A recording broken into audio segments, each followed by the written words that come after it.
Gabby V, and welcome to the Clever Hybrids podcast. Every season, we interview 12 bilingual professionals from around the world to hear their tips and to help you thrive in this multi-dimensional world. Let's jump right into the episode. I'm here with Antonio, one of the top divisional sales managers for Clasco.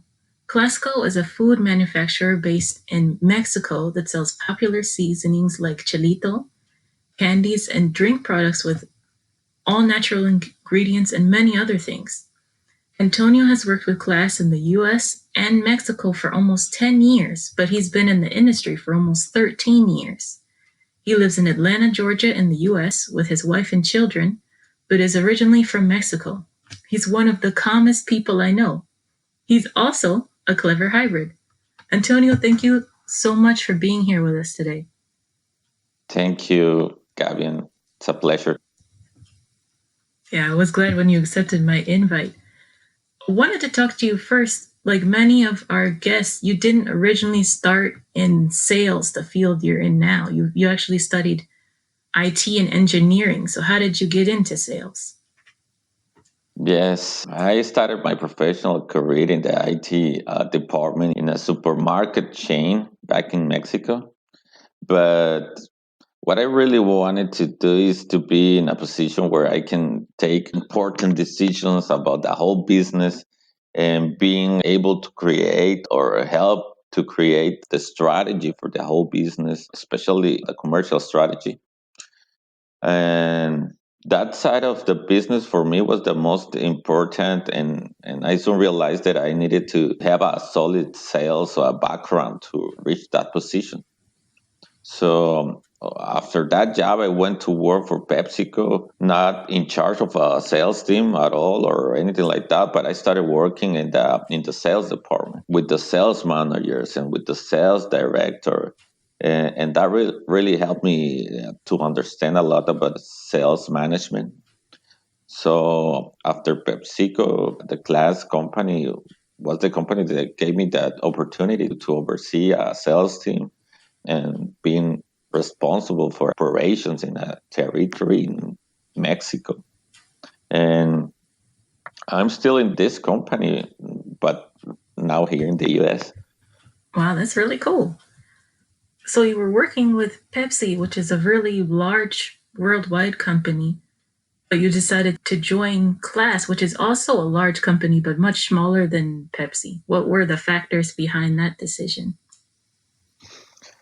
You know, it was a difficult period working for Pepsi, actually. They changed the administration completely, and I saw a lot of instability there at that moment. But really, I think it was a period of a lot of learning. Teams were getting smaller and smaller, and the responsibilities for the people that stays grow and grow. I knew I needed to make a move. Class offered me the opportunity in the sales department that I was looking for. So it was really not a difficult decision to make. After you switched to Class, then how did you get transferred to the US? What was that process like? Well, basically, it was because I had great results working for Class in Mexico. But really, I was working in a small territory for the Mexican market. So I understood that if I wanted to climb in the organizational chart, I needed to make a move. Relocate myself to a big city in Mexico. Coming from a small town was not really appealing to me or my family. And at that moment, they had some new managerial positions open in the US. And I ended up with one of those. So I was transferred to Seattle at the beginning, and I loved it. I love the US and the places that I've lived here. It's been great. Yeah, that's a nice opportunity. What was the biggest culture shock when you moved? I was born in Mexico, but very close to the US Mexico border. So, really, the English language, it's been part of my life since I was very young. That language could be the biggest shock at the beginning, but I really had a good level of English to begin with. So to me, the biggest shock really is the cost of living. Essential things in life are very expensive here. Because of my job, I have to sell a food product mostly to the Hispanic market. And our main clients are Mexicans and Central Americans, but Mexicans are more concentrated in the West Coast and Central region, like Texas or Chicago. Here in the East Coast, you have a lot of Cubans in Florida, for example, or Puerto Ricans in New York, and a lot of Caribbeans in general. And the Latinos from different countries have different habits and eat different foods. I had to learn that to be able to sell my products, what they eat, how they eat it, where they buy it, and what motivates them to purchase product are different. Oh, that's a good strategy. Is that part of what you do when you move to a new region to find out what are the best opportunities to grow? Probably the most important thing you have to do is to understand your shopper habits, right? And from this, create the exhibition and distribution strategy you need for that new territory. Get to know the key players in this new place and start building rapport with these new players. I think that's the key. In the average grocery store, there's thousands of products. How do you grow your market share in a situation like that? Well, I believe that there are many things that have already been established for a long time, but at no time a company can stop creating or evolving and being aware of the new trends. For example, we are in the powder drink mixes category, but the new trend could be moving away from the powder drinks to the ready to drink category. There is a healthy food trend too. And you have to be able to be flexible in your operation to adjust quickly when necessary. And I think it is very important to be fast and flexible to be able to attack both market opportunities and threats. Yeah, that's good advice. With this industry, too, just like most industries, there's a busy season and a slow season. So, how do you keep relationships with distributors and stores strong during the slow season? Seasonal products in general are a difficult sell because distributors want to end the season with zero seasonal inventory. You don't want to overstock any client with seasonal products. We have to be very responsible. In class, we do have a high season, but even during the slow season, we have a lot to do. We keep selling, but at a lower pace, and also planning for the next high season. During the slow season, we are informing our clients of the new plans and having business reviews and basically putting everything in place for the next high season. We keep them busy, so they have us in mind the whole time. During the slow season, I like to schedule a lot of business reviews with them. I'm able to not only see them in person, but I can show them the new plans, new products. If I have samples of these new products, I can take them with me and start doing all the paperwork for setting up the new items and all that stuff. But a good presentation, it helps you a lot in the future. Wow, that's a good idea. I'm going to try that. With the recent political events and also coronavirus, it's gotten a lot harder to import goods into the US. So, how do you think that's affecting companies planning for the future? Well, yes, it is a big problem for importing goods, and the way every company reacts to market instability is increasing inventory here and cutting costs everywhere else, including payroll. That is what I see everybody is doing right now, cutting costs to prevent any major change. It really creates a mess in the plans you had. You never planned to have a political event that changed the way that you do business. The food industry as a whole has really changed. And in one of your articles on LinkedIn about the restaurant industry in particular, which I helped edit, you mentioned it's a whole new battlefield. And for many, this will be the most important lesson of the COVID-19 pandemic. You mentioned a few changes already, but could you explain what other changes you've seen in the industry? Yeah, oh my God, it's been a very difficult year for restaurants, right? And a learning experience, really. All those restaurants owners that used to have dining only had to learn a lot about the takeout and delivery part of the business and learn fast.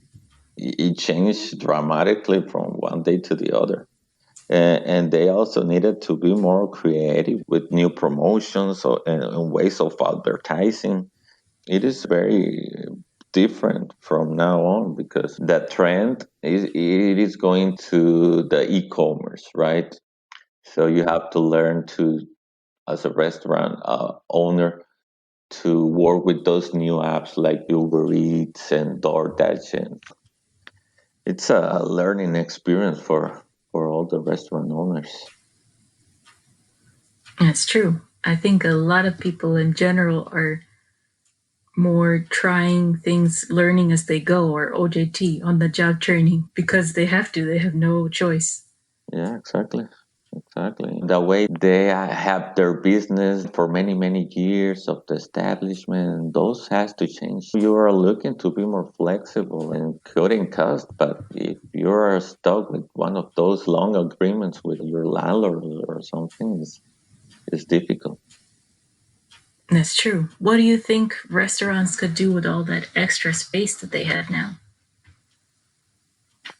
Well, I think that they have to strengthen their takeout and delivery, the curbside, all that stuff. They have to strengthen that part of the business. And that can take some of the space. And that takes a larger space for the kitchen and all the people behind the counter. For sure, they have to be more flexible in all their operations.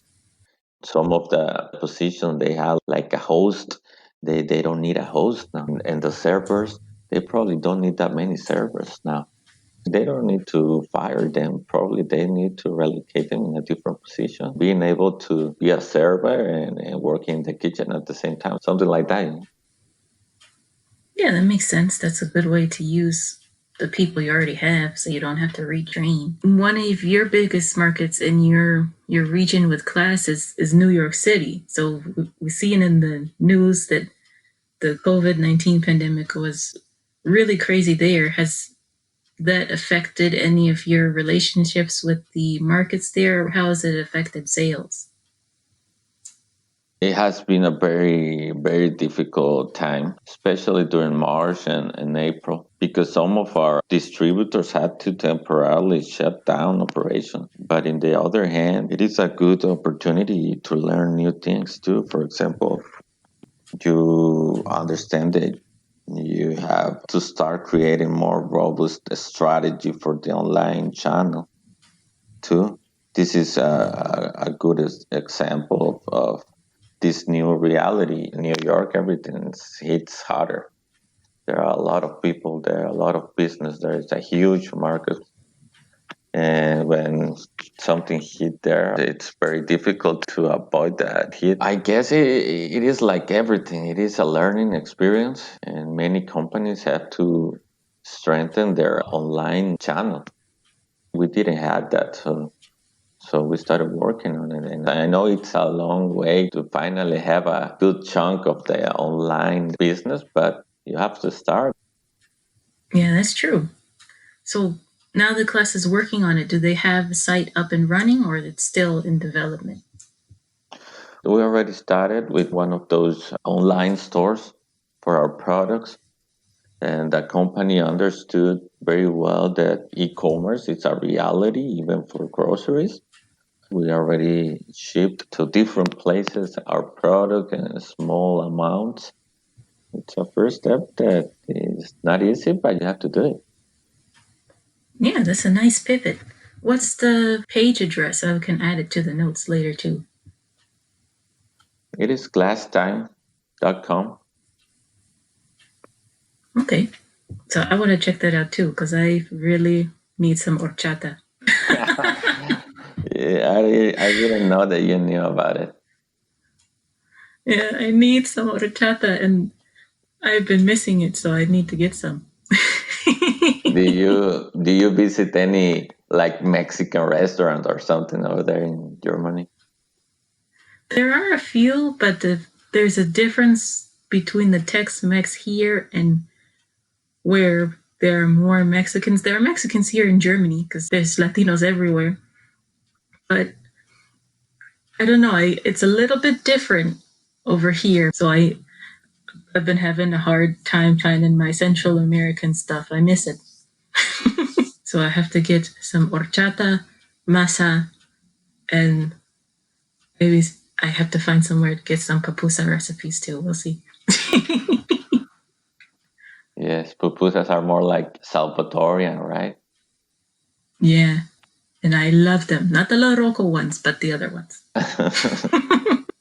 So I will definitely check that out. But I wanted to ask you too, on LinkedIn, it seems like almost every week you put in your post, I finished reading this book. How do you read so much? How do you make time for it? I do read a lot, and at the same time, I don't read because I listen to a lot of ebooks because of my job. I travel a lot, and I spend time driving or in a plane. So instead of listening to music, I use that time to listen to an ebook, and I enjoy doing that a lot. It helps me in general with what I do for a living. I read a lot of different topics, not only about businesses. You have better conversations when you know about many other different topics. Yeah, that's true. I saw a post the other day from a friend of mine who's working in, I think, Eastern Europe. And she was saying people try and tell you just focus on your industry, but that doesn't really work in the world we're living in now because you have to be well rounded, bring all of yourself to the table, right? Steve Jobs, even though he was really into tech, he also was really into design. So a lot of the design we have, even some that Microsoft stole, makes our user experience much better because he had other interests. Exactly. And you know what? Ebooks was a game changer for me because I can also be more productive with that. When I used to read a hard copy book, I used to read like maybe three a year. With ebooks, two or three every month. I end up reading like 30 or something like that every year. So it was a game changer for me. But I understand that not everyone can do it. Some people told me that they don't enjoy it. Listening is not the same thing for them like reading a book. But for me, it works. Okay, that's really cool. 30 in a year. I think for me too, listening is hard, but I have been doing much more ebooks than hard copies on my Kindle. So that helps me. Everybody has their thing. Yeah, but the thing is that I wanted something that helps me when I'm driving. I hold a book or a Kindle. And I travel a lot. I drive a lot. I try to use that time that I'm driving doing something more productive than just listening to music. Yeah, matar dos pájaros. Very good. What else do you do for your personal development besides reading? I try to enroll in courses that help me in my professional and personal development, such as the one I took with you to improve my business English. There are also many free options online about many other topics. But I think it is always better to learn from an advisor like you. And right now, I would like to learn more about the stock market and how to participate in it, for example. I'm wanting to look for advice and not only reading, because I read a lot of financial books, but I still have a lot of doubts and questions. So sometimes you have to look for advice. And I always thought that I learn more from talking to another person. It is more productive than just reading books. So I want to do it the right way. And to me, the way that I feel like I learn more better, it is with a physical person. And you know what? It's not that it has to be with me physically, because we can use like these platforms, and it can be in the other side of the world like you, and talk in real time. That works much better than just reading, because we always have questions about it.